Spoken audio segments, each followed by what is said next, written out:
With all the rate cuts happening right now and these mortgage changes, people are now speculating that real estate prices could skyrocket to the upside in 2025. And forget unemployment, I'm going to give you guys 3 reasons why real estate prices likely won't skyrocket even if interest rates keep coming down fast and even if the unemployment thing doesn't happen. So the first reason, presale projects are still struggling to sell. There are projects launching at what I would consider to be very attractive prices with the terms, everything considered, and considering where prices used to be. And previously, just like 9 months ago, these projects would have blown out in 2 or 3 weeks. Even when the sentiment was worse, these projects would blow out in a couple weeks. And because you don't need a mortgage to actually buy a presale, it has very little to do with where interest rates are currently at. Like if interest rates are going to continue keep coming down, and that is the narrative, well, it doesn't matter whether you buy the presale now or in 3 months from now because you're not getting that mortgage until 2026, 2027, 2028. So why is it that these projects at even higher prices when the sentiment was worse 9 months ago would sell through much quicker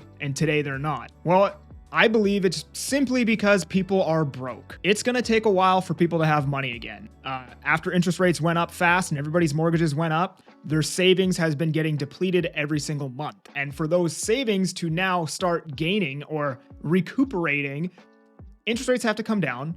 People have to renew their mortgages, which everybody's locked in at 2, 3, 5-year mortgages. So that's going to happen slowly over the course of the next couple of years. And they also have to pay back credit card, line of credit debt, and all of these other things first before they have that disposable income. So although pre-sales aren't really the large indicator of what's happening in the market, I think it is an indicator that people are broke. And that means that if people can't afford to put down a 40 grand, 50 grand deposit on a pre-sale, they're a lot less likely to have 20% down to buy something already built. And hey, if you want to book a call with me to chat about buying or selling here in the Fraser Valley, my market, you can book a call with me using the link down in the description. Now, the second reason, this one's pretty much never talked about, is pent-up seller demand. I've been having the same conversations with sellers for 3 years now. You guys have heard me say this before, where everybody just wants to wait until the spring, wait until the prices are higher, wait. And everyone's just been holding on. Everyone likes to talk about the pent-up buyer demand.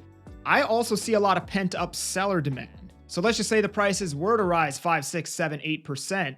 Well, I think a lot of sellers are going to use that as their chance to finally offload this property. Right now, I'm finally not taking a loss. I'm break even. I want to get out of this thing. I'm still cash flow negative. Now's the time to list and sell it. Therefore, if prices were to rise or attempt to rise at a quicker than normal rate, we would likely get hit by a wall of sellers. That's just my opinion. Or I at least think it's a very strong possibility. There's a lot of people that are underwater on their properties, maybe only a couple percent, but after they pay the commissions and everything else, they're losing a shitload of money.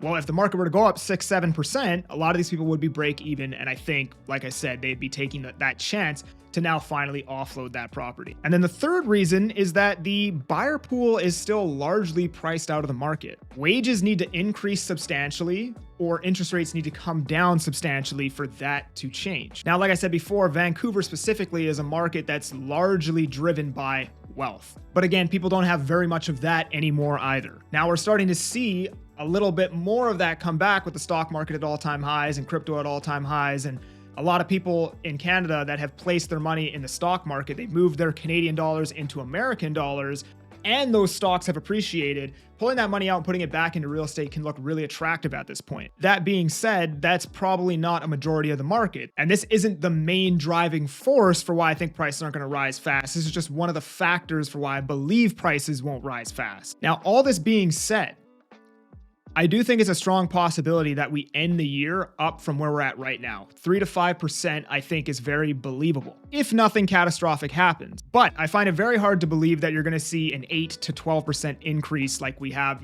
historically in other years, just because of all these factors that I just mentioned. But as a side note to all of this, come 2027, as you guys have all known, you've probably heard, we pretty much have no housing completions scheduled. We have a very little amount, and that's even if those end up getting built.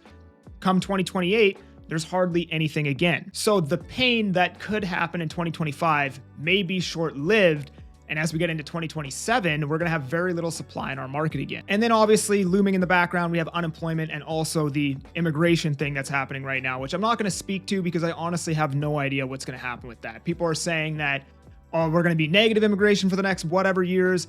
I don't know if I necessarily believe that that's actually going to happen. I think they're going to continue immigration just at a much slower pace. We'll probably still be positive more people over the next couple years, but honestly, that's just a guess. We'll have to see what happens. If you enjoyed this video, make sure you subscribe. I'm that Agent Kelly.